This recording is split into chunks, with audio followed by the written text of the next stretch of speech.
Ya, Assalamualaikum warahmatullahi wabarakatuh. Sampai beberapa bulan kemarin ya kita tidak ketemu dan kali ini kita berjumpa lagi. Kembali membahas tentang ekonomi. Apa itu ekonomi? Eko adalah suatu gelombang atau suara ya yang mempunyai bentukan grafik yang naik turun naik turun naik turun, eko. Jadi ada pantulan ke atas ke bawah ke atas ke bawah, dinamakan ekonomi. Jadi tidak mungkin, no artinya tidak dan me artinya saya ya. Jadi yang bergerak artinya bukan saya, tetapi apa? Ekonomi diartikan yang bergerak adalah fulus atau uang biasanya. Dalam prinsip ekonomi yaitu Dr. Andes Muhammad Hatta mengatakan bahwa kita mengeluarkan modal sekecil-kecilnya dan akan mengambil atau meraih keuntungan yang sebesar-besarnya.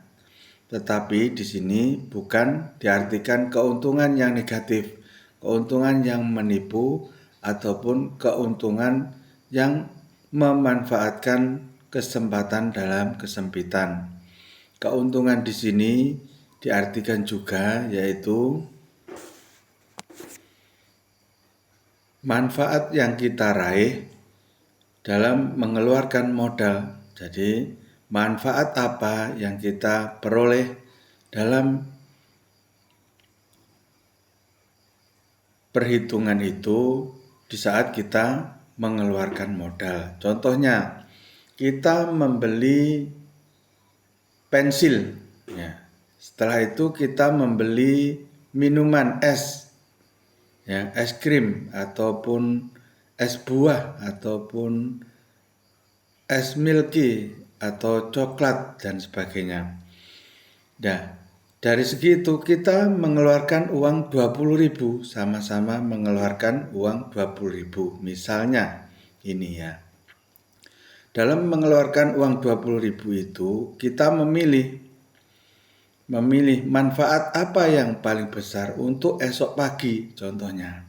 Ya, esok pagi kita harus menghilangkan haus, misalnya sedang upacara. Apakah kita memilih beli pensil, beli es krim, beli es buah, beli es nanas, atau beli es coklat?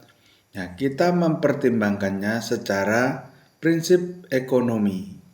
Jadi nilai apakah yang kita akan raih dan manfaat yang kita raih apakah sudah benar-benar sebesar-besarnya. Jadi jika uang 20.000 itu kita belikan pensil, besok tidak ada pelajaran, adakah manfaatnya? Tidak ada tapi kecil. Misalnya kita membeli es coklat, adakah manfaatnya besok jika tidak ada pelajaran? Mungkin es coklat karena manfaatnya banyak. Di samping kita juga akan terhindar dari kehausan, kita terhindar dari tidak punya kegiatan setelah upacara, dan kita juga bisa bergaul dengan teman-teman. Jadi mempunyai nilai plus 3 atau surplus 3 manfaat. Ya, contoh seperti itu. Dan negara jika kita contohkan akan mengeluarkan modal 200 triliun. Setelah itu dimasukkan ke bank himbara ya. Misalnya ini ya gambarannya. Itu untuk pemenuhan kebutuhan rakyat ya, nantinya untuk memberikan pinjaman yang mempunyai keluhan modal di desa, di kota, di pinggiran laut dan sebagainya, di kehutanan, di pertanian dan sebagainya. Jadi manfaat apa negara diperoleh dari mengeluarkan modal 200 triliun? Apa negara menginginkan laba sebesar 3 kali lipat atau 4 kali lipat? Tentunya kan tidak. Jadi negara mencari manfaat, apakah rakyatnya benar-benar bisa menyerap manfaat dengan uang 200 triliun itu jika dimasukkan ke bank himbara. Jadi kita perlu mengkaji masalah yang ada, masalah yang terjadi. Apakah benar-benar rakyat sedang tren mencari modal untuk keperluan bisnisnya salah satunya, keperluan modal untuk membuka usahanya, mendidik anaknya berdagang, untuk mengatasi kejenuhan politik ekonomi yang selalu berbelit-belit karena pandemi corona contohnya. Jadi untuk itu negara tidak akan rugi karena menggunakan prinsip ekonomi. Nah, prinsip ekonomi itu mengeluarkan modal sekecil-kecilnya dan akan meraih manfaat atau dalam kata ringkasnya keuntungan yang sebesar-besarnya. Tetapi biasanya kata manfaat akan lebih tepat jika kita hubungkan dengan era sekarang ini karena manfaat sangat kita tunggu-tunggu. Apa manfaatnya kita mempunyai uang banyak kadang-kadang. Jadi negara meskipun mempunyai uang 3.000 triliun, maka akan menghemat mengeluarkan uang 200 triliun. Yang lainnya dimanfaatkan atau ditabung untuk keperluan masa depan jika ada tren ekonomi yang baru. Nah, contoh seperti itulah menggambarkan contoh betapa pemanfaatan prinsip ekonomi.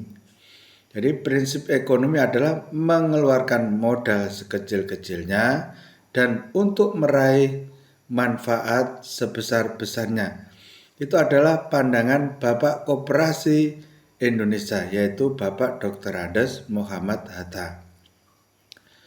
Jadi di negara kita ada pahlawan yang mempunyai keahlian dalam menggerakkan ekonomi. Ya, berhubungan dengan kata menggerakkan, jadi ekonomi berumus yaitu E sama dengan M kali C kuadrat. E adalah energi, M adalah massa, C adalah konsentrasi kuadrat atau cuan kuadrat. Jadi konsentrasi uang di peredaran masyarakat kuadrat. Jadi jika kita mengeluarkan 200 triliun negara, maka C kuadrat adalah 200 triliun kuadrat atau 200 T kuadrat. Jadi massa rakyat Indonesia berjumlah sebesar 460 juta penduduk Indonesia dan pengusaha UMKM sebesar kira-kira 3 juta penduduk Indonesia. Maka pemerintah mengeluarkan dana sebesar 200 triliun. Jadi energinya berapa jika massa yang membutuhkan dana kucuran 200 triliun itu sebesar 3.000 penduduk. Berapakah E atau energi yang ditimbulkan di negara kita? Jadi dapat kita hitung yaitu 3.000 atau 3 juta penduduk dikalikan 200 triliun kuadrat. Berarti berapa energi keuangan kita yang akan dapat kita timbulkan? Tentunya akan besar, bukan? Ya, itulah yang kita maksudkan agar bergerak rakyat Indonesia membutuhkan C atau cuan atau uang. Ya, jadi berapakah C? C adalah 200 triliun. Jika kita kuadratkan maka akan 200 triliun kali 200 triliun. Betapa banyaknya. Dikalikan lagi jumlah massa yang membutuhkan adalah 3 juta. Jadi 3 juta kali 200 triliun kali 200 triliun. Betapa banyaknya energi yang ditimbulkan dari uang 200 triliun itu untuk rakyat Indonesia. Saya kira saya akhiri.